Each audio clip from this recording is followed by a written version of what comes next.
He walked back to the fir tree where he had rested and found the lost missive.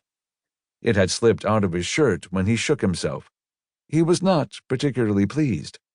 He knew that nobody would give him credit for his trouble in going back for it, or his astuteness in guessing where it was. He heaved the sigh of misunderstood genius and again started for the post office. This time he carried the letters openly and ostentatiously in his hand. Presently he heard a voice say, "Hey!" It was a gentle, musical voice, a stranger's voice, for it evidently did not know how to call him, and did not say, "Oh, Leonidas," or "You, look here." He was abreast of a little clearing, guarded by a low stockade of bark palings, and beyond it was a small white dwelling house. Leonidas knew the place perfectly well. It belonged to the superintendent of a mining tunnel, who had lately rented it to some strangers from San Francisco. This much he had heard from his family.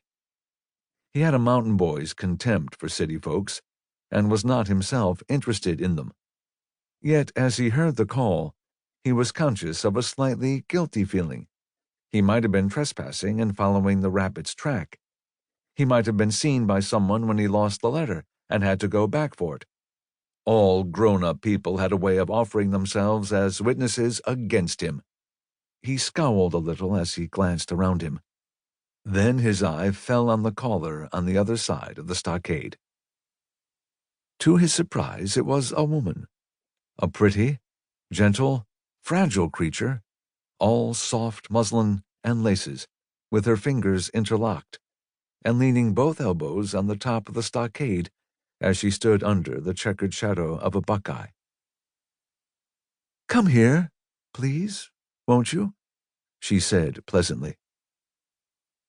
It would have been impossible to resist her voice if Leonidas had wanted to, which he didn't. He walked confidently up to the fence. She really was very pretty, with eyes like his setter's, and as caressing. And there were little puckers and satiny creases around her delicate nostrils and mouth when she spoke, which Leonidas knew were expression. I, she began with charming hesitation. Then suddenly, "What's your name?" "Leonidas."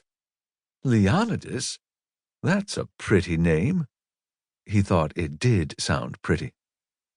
"Well, Leonidas, I want you to be a good boy and do a great favor for me. A very great favor." Leonidas's face fell.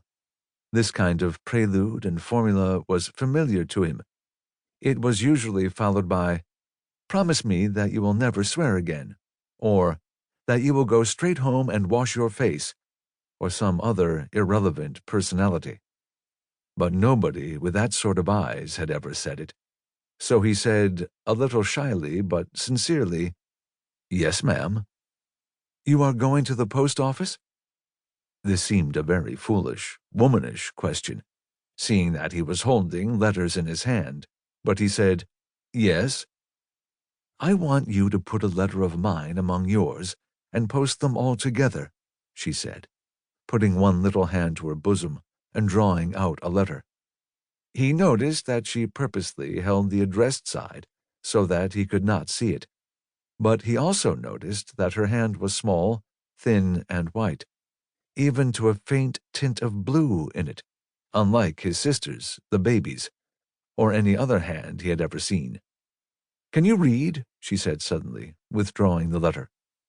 The boy flushed slightly at the question. "Of course I can," he said proudly. "Of course, certainly," she repeated quickly.